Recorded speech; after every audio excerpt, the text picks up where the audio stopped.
तेजस classes में आपका स्वागत है। बिहार एसएससी प्रथम इंटर स्तरीय मुख्य परीक्षा का ये 44वां मॉक टेस्ट है। इससे पहले 43 मॉक टेस्ट डिस्कस किए जा चुके हैं। अगर आप उन वीडियोस को नहीं देखो तो डिस्क्रिप्शन में लिंक है, आप जाके वहां से उन वीडियोस को भी देख लो। पीडीएफ के लिए आपको टेलीग्राम चैनल ज्वाइन करना पड़ेगा, डिस्क्रिप्शन में लिंक है, वहाँ से जाके आप ज्वाइन कर लो। जितने पीडीएफ अपलोड किए गए हैं सारे उसमें अवेलेबल हैं।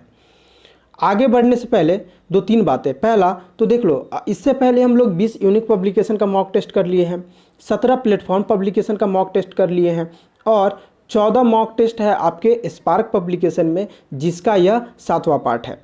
तो आप लोग कमेंट करके बताना कि अगला किस पब्लिकेशन का मैं मॉक टेस्ट लेके आऊँ। दूसरा, आप लोगों ने मैथ इतना अच्छे से मैथ और रीजनिंग के वीडियो को रिस्पांस दिया है, मैं मैथ और रीजनिंग को दोनों को सेपरेट वीडियो लेके आऊँगा, क्योंकि आप लोगों ने बोला है कि वीडियो बहुत बड़ा हो जा रहा है। ठीक है, आगे बढ़ने से पहले 2-3 बातें। पहला तो आप कॉपी और पेन लेके बैठ जाओ।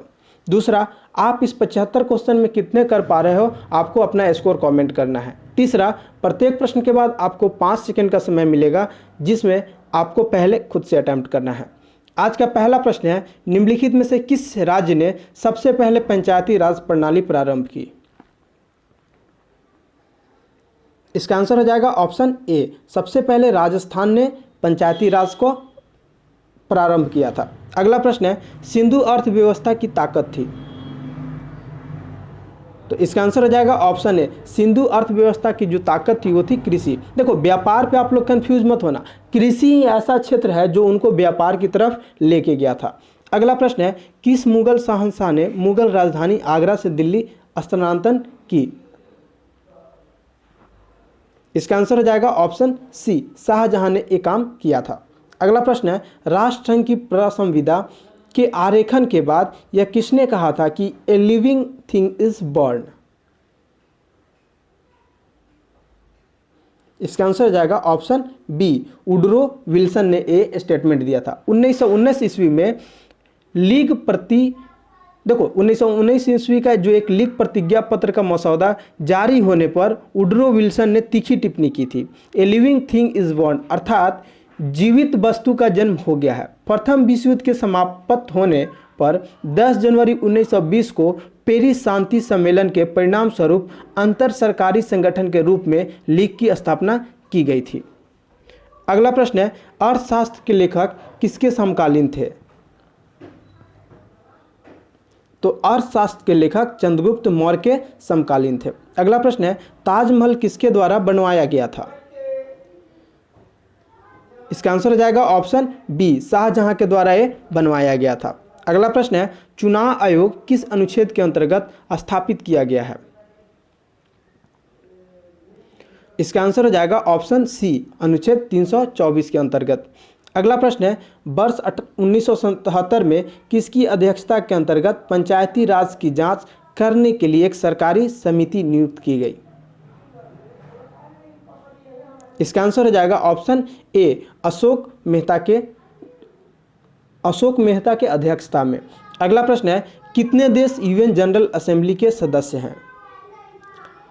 इसका आंसर हो जाएगा ऑप्शन डी, 194 देश यूएन जनरल असेंबली के सदस्य हैं। आप 193 अगर समझ रहे हो तो बिल्कुल गलत समझ रहे हो। ठीक है, पैलेस्टाइन जो नया देश था 194वां देश था जिसको यह इसकी यूएन जनरल असेंबली की सदस्यता मिली है।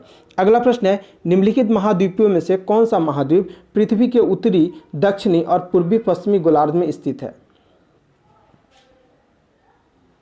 इसका आंसर हो जाएगा ऑप्शन बी, अफ्रीका महाद्वीप है। अगला प्रश्न है, किसी समिति या आयोग ने केंद्र और राज्य सरकारों के संबंध की जांच की? तो इसका आंसर हो जाएगा ऑप्शन सी, सरकरिया आयोग। अगला प्रश्न है, प्राणी नाम पत्ती पर अंतर्राष्ट्रीय आयोग किस वर्ष में स्थापित किया गया था?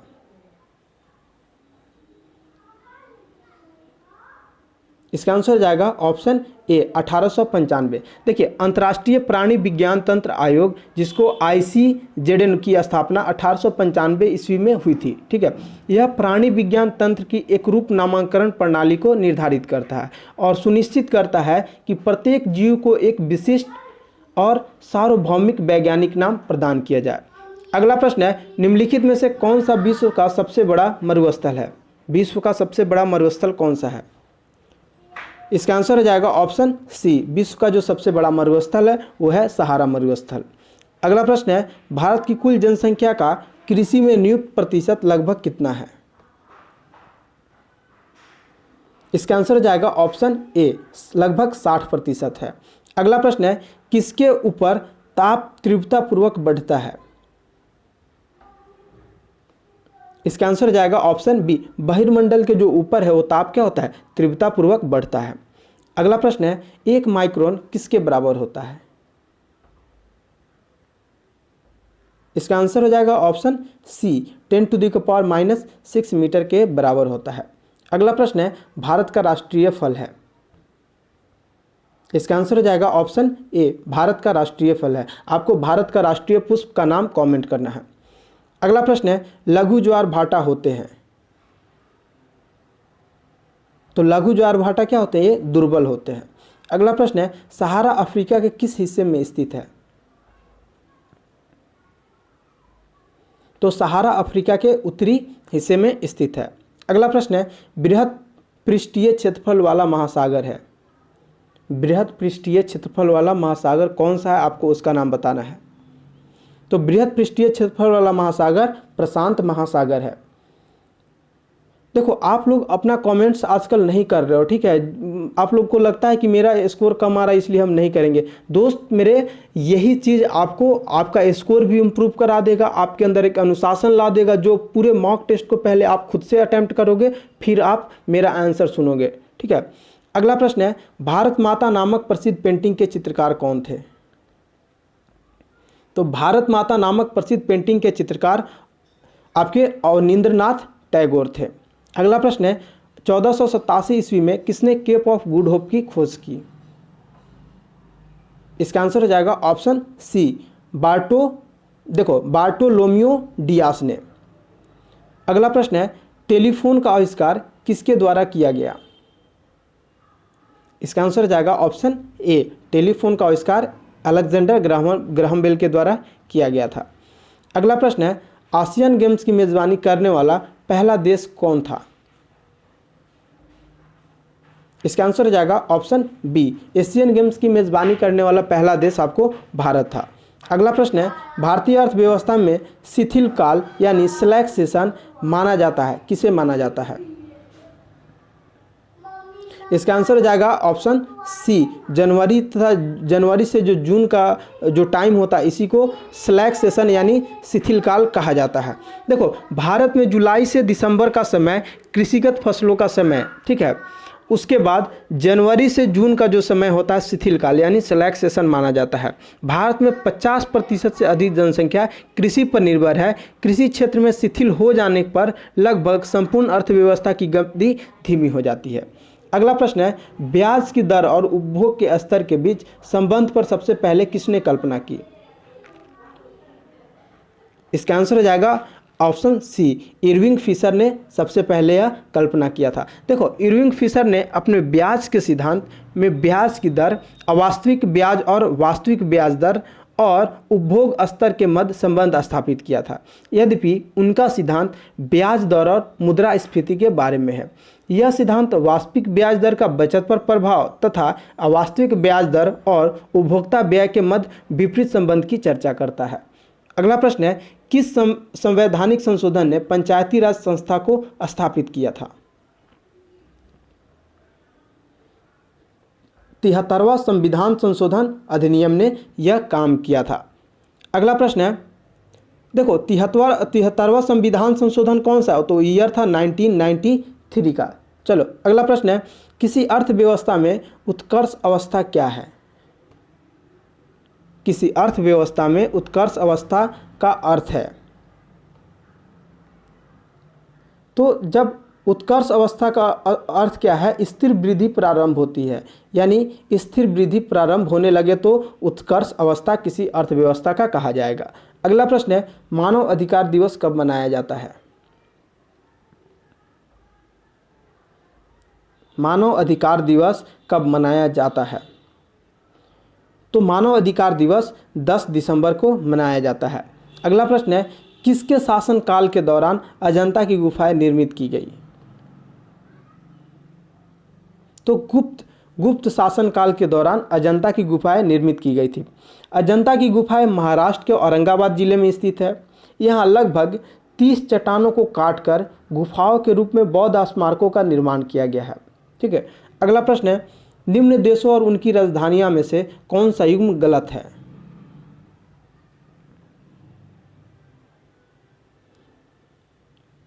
इसका आंसर हो जाएगा, देखो सबसे पहले ऑस्ट्रिया का राजधानी क्या होता है? वियना होता है, आप सब जानते हो। डेनमार्क का कोपेनहेगन, सही है। फिनलैंड का हेलसिंकी, सही है। स्विट्जरलैंड का क्या होता है? स्विट्जरलैंड का राजधानी है बर्न, इसलिए ये तो स्टेटमेंट ही गलत है, तो ऑप्शन ए हमारा राइट आंसर हो जाएगा। अगला प्रश्न है, निम्न ग्रैंड स्लैम टाइटलों में से किसको रोलैंड गैरोस टाइटल भी कहा जाता है? इसका आंसर हो जाएगा ऑप्शन बी, फ्रेंच ओपन को रोलैंड गैरोस टाइटल भी कहते हैं। अगला प्रश्न है, सत्यजीत राय द्वारा निर्देशित निम्न फिल्मों में से कौन सी रविंद्रनाथ टैगोर द्वारा लिखित कहानी नष्टनीर पर आधारित है? इसका आंसर हो जाएगा ऑप्शन बी, चारुलता। अगला प्रश्न है, निम्न में से कौन सी साहित्यिक रचना R.K. नारायण द्वारा नहीं लिखी गई थी? तो देखो, Malgudi days, Swami and his friends और गाइड, ये सारे R.K. नारायण के द्वारा लिखा गया है, लेकिन जो गार्डनर है ये R.K. नारायण के द्वारा नहीं लिखा गया है। अगला प्रश्न है, संघ राज क्षेत्र पुडुचेरी की जो सीमा नहीं है, साझी होगा, ये साझी सीमा नहीं है। तो देखो, ये कर्नाटक जो है इसमें इसका सीमा नहीं मिलता है। अगला प्रश्न है, निम्न में से कौन सा एक वितलीय आग्नेय शैल का उदाहरण है? वितलीय आग्नेय शैल का उदाहरण कौन सा है? इसका आंसर हो जाएगा ऑप्शन बी, ग्रेनाइट। अगला प्रश्न है, बाजार विनिमय प्रणाली आरंभ की गई थी? बाजार विनिमय प्रणाली आरंभ की गई थी। इसका आंसर हो जाएगा ऑप्शन सी, अलाउद्दीन खिलजी के द्वारा। अगला प्रश्न है, विदेशों में काम कर रहे भारतीयों की आय है? तो विदेशों से अर्जित आय का अंश, ऑप्शन बी हो जाएगा। अगला प्रश्न है, भारत का कौन सा उद्योग बड़ी संख्या में कार्यकर्ता नियुक्त करता है? इसका आंसर हो जाएगा ऑप्शन बी, जो वस्त्र उद्योग है यही है। अगला प्रश्न है, संसद की लोक लेखा समिति का अध्यक्ष के साथ नियुक्त किया जाता है? संसद की लोक लेखा समिति का अध्यक्ष किसके द्वारा नियुक्त किया जाता है? ये आंसर होना चाहिए, ये क्वेश्चन होना चाहिए। तो लोकसभा के अध्यक्ष द्वारा ये नियुक्त किया जाता है। यहाँ पे आप लोग चेंज कर लेना, संसद की लोक लेखा समिति का अध्यक्ष किसके द्वारा नियुक्त किया जाता है। ठीक है, अगला प्रश्न है, किस सदन में अध्यक्ष उस सदन का सदस्य नहीं होता है?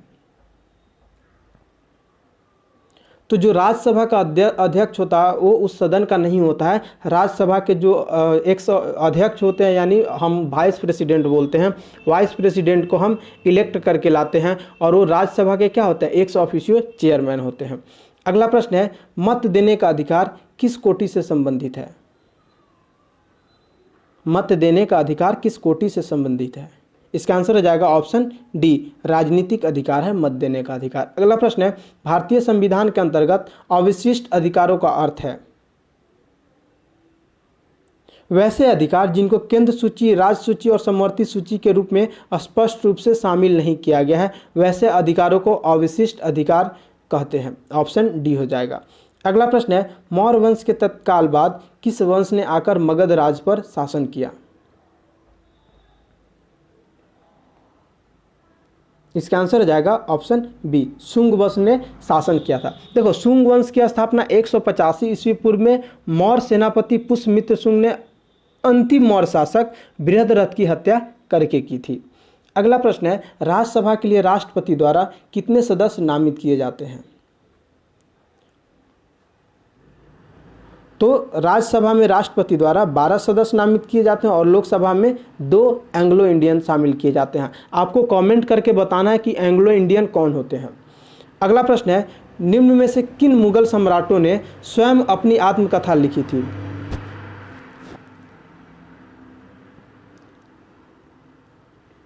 तो बाबर और जहांगीर ने, इन्हीं दोनों ने अपनी आत्मकथा खुद लिखी थी।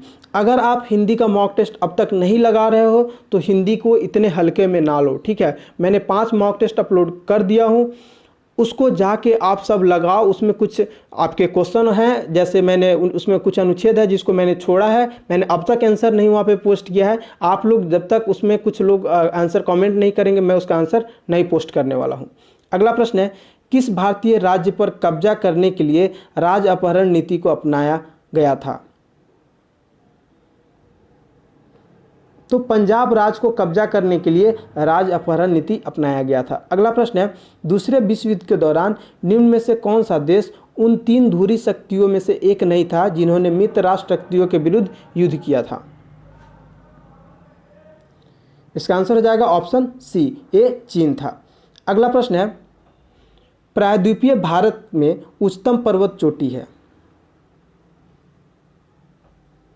तो अनाईमुड़ी जो है यह प्रायद्वीपीय भारत की सबसे उच्चतम पर्वत चोटी है। अगला प्रश्न है, किसी चट्टान को स्वस्थान पर तोड़ देना कहलाता है? तो किसी चट्टान को स्वस्थान यानी अपने स्थान पर तोड़ देना अपक्षयन कहलाता है। ऑप्शन बी हो जाएगा। अगला प्रश्न है, निम्नलिखित में से कौन सा एक प्रकाश संश्लेषी वर्णक नहीं है? इसका आंसर हो जाएगा ऑप्शन डी, एंथ्रोसाइनिन ए प्रकाश संश्लेषी वर्णक नहीं है। अगला प्रश्न है, निम्नलिखित में से कौन सा एक रेशेदार प्रोटीन है? इसका आंसर हो जाएगा ऑप्शन सी, कैरोटीन। अगला प्रश्न है, टाइफाइड बुखार किसके द्वारा होता है? इसका आंसर हो जाएगा ऑप्शन ए, टाइफाइड बुखार जीवाणु के द्वारा होता है। अगला प्रश्न है, जब 2 परमाणुओं के बीच आबंध बनता है तो प्रणाली की ऊर्जा क्या होता है? वैसे ही रहती है। ऑप्शन सी हो जाएगा। अगला प्रश्न है, जल का सर्वाधिक घनत्व किस पर होता है? तो जल का सर्वाधिक घनत्व 4 डिग्री सेल्सियस पर होता है। अगला प्रश्न है, 1 माइक्रोन इसके बराबर है? शायद ये क्वेश्चन रिपीट हो गया है। इसका आंसर हो जाएगा ऑप्शन सी, 10⁻⁻6 मीटर के बराबर होता है। अगला प्रश्न है, 0.3 मीटर की तरंग दैर्ध्य वायु में उत्पन्न होती है और यह 300 मीटर पर सेकंड की गति से यात्रा करती है। यह किस प्रकार की तरंग है? चलो आप लोग इसको रोक के सॉल्यूशन करो, मैं सॉल्यूशन करता हूं। देखो, एफ बराबर क्या होता है? सी बाई लेमडा होता है, आप सब जानते हो, ठीक है। एफ क्या होता है? जहाँ पे आवृत्ति होता है। सी क्या होता है? तरंग दैर्ध्य होता है। और लेमडा क्या होता है? सी तरंग गति होता है और लेमडा तरंग दैर्ध्य होता है। तो आपको दिया गया है सी बराबर कितना दिया है? 300 दिया है और एफ लेमडा बराबर 0.3। तो आप एफ निकाल सकते हो 300 बाई 0.3।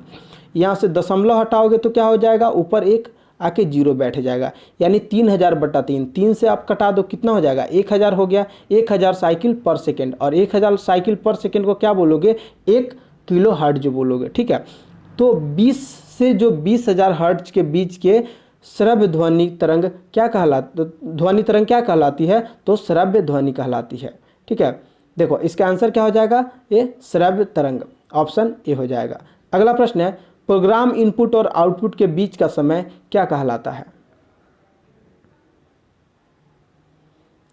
तो ये टर्न अराउंड टाइम कहलाता है, टर्न अराउंड टाइम। अगला प्रश्न है, भारतीय राष्ट्रीय grid computing initiative for scientific engineering and academic community का नाम है? तो यह इसका नाम गरुड़ है। अगला प्रश्न है, सोडियम कार्बोनेट आमतौर पर इस नाम से जाना जाता है? सोडियम कार्बोनेट आमतौर पे किस नाम से जाना जाता है? तो सोडियम कार्बोनेट को धोने का सोडा यानी वॉशिंग सोडा भी बोलते हैं। अगला प्रश्न है, वर्गीकरण की कैरोलस लिनियस प्रणाली है? इसका आंसर हो जाएगा ऑप्शन सी, ए द्विपद प्रणाली है, बाइनोमेनक्लेचर। अगला प्रश्न है, एक मीनार के शीर्ष पर खड़े एक व्यक्ति के पास 2 गोलक हैं, ए और बी 2 गोलक हैं। वह गोलक ए को नीचे की ओर गिराता है, उसी समय गोलक बी को क्षैतिज रूप से फेंकता है। निम्नलिखित में से कौन सा कथन सही होगा? तो देखो, जब दो वस्तु को कहीं से भी गिराओगे तो क्या होगा, दोनों एक साथ ही पृथ्वी पर पहुंचेगा। ऑप्शन ए हो जाएगा। अगला प्रश्न है, बीमीय सूत्र ml-1 t-2 किसके तदनुरूप है?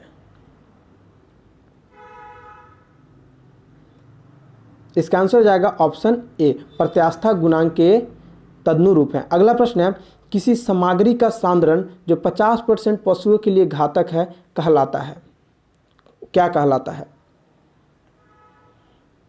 किसी सामग्री का सांद्रण जो 50% पशुओं के लिए घातक है कहलाता है।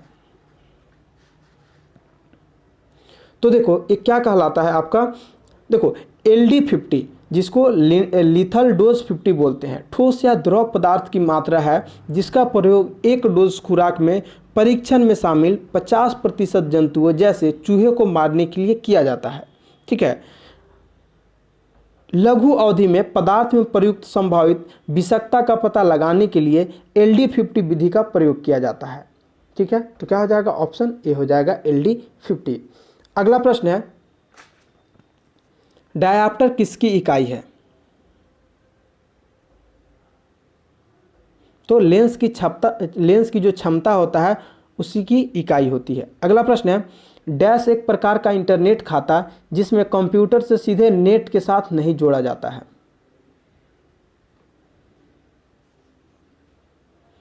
तो जो कर्नेल खाता होता है इसको यही है, इसको कंप्यूटर से इंटरनेट के साथ नहीं जोड़ा जाता है। बाद बाकी सेल खाता आप सब जानते होंगे, सर्वर खाता, TCP/IP खाता जानते होंगे आप लोग। अगला प्रश्न है, नाइट्रोजन की आयनीकरण ऊर्जा ऑक्सीकरण की आयनीकरण ऊर्जा से अधिक है क्योंकि नाइट्रोजन में, देखो क्योंकि नाइट्रोजन में क्या होता है, उच्च आवंध वियोजन ऊर्जा होता है। ऑप्शन ए हो जाएगा। अगला प्रश्न है, सल्फ्यूरिक अम्ल है, सल्फ्यूरिक अम्ल क्या है? तो सल्फ्यूरिक अम्ल द्विक्षारकी होता है। ऑप्शन बी हो जाएगा। अगला प्रश्न है, गैसों के निम्न समूहों में से कौन सा हरित घर प्रभाव में योगदान करता है? इसका आंसर हो जाएगा ऑप्शन बी, कार्बन डाइऑक्साइड और मीथेन। अगला प्रश्न है, निम्न में से कौन सी डिस्क प्रचालन तंत्र DOS कमांड है? तो देखो ये जो लिस्ट है ये प्रचालन तंत्र DOS कमांड है। ये सब देखो कंप्यूटर का क्वेश्चन है। ठीक है, आपके एग्जाम में कंप्यूटर का क्वेश्चन होगा तो मैं जो टॉप 500 क्वेश्चन जो आए हुए एग्जाम में मैं उसको करा दूंगा। अगर ये क्वेश्चन आपसे नहीं सोल्व हो रहे हैं तो कोई बात नहीं, अभी इन सब क्वेश्चन को देखते जाओ, मैं टॉप 500 क्वेश्चन एक दिन लेके आ जाऊँगा। ठीक है, अगला प्रश्न है, पशुओं का पशु महामारी रोग होता है। इसका आंसर होगा ऑप्शन सी, वायरस द्वारा। अगला प्रश्न है, मूल परजीवी के रूप में व्यवहार करने वाला पौधा है। तो ये सैंटेलम है। ऑप्शन बी हो जाएगा।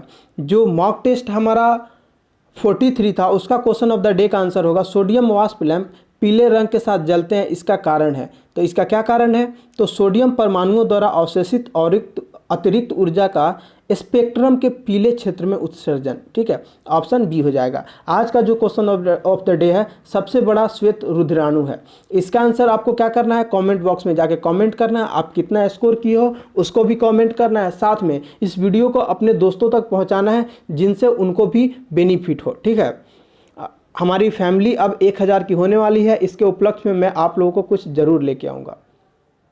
आज के लिए इतना ही, मिलते हैं अगले वीडियो में।